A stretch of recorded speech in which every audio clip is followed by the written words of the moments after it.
So guys, meron akong papakita sa inyo guys.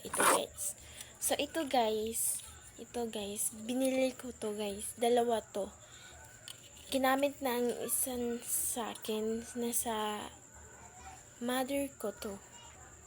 Hindi ko na pala to binidyuhan sa pag-unpack ko dahil busy ako sa pag-aaral. So guys, meron din ako papakita sa inyo. So ito yun guys, ibinigay sa akin ng classmate ko guys.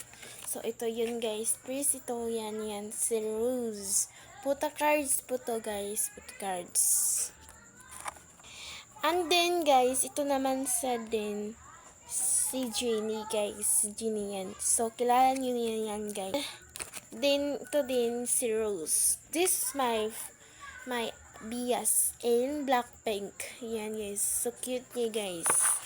So ito na po lahat na binigay sa akin ng classmate ko.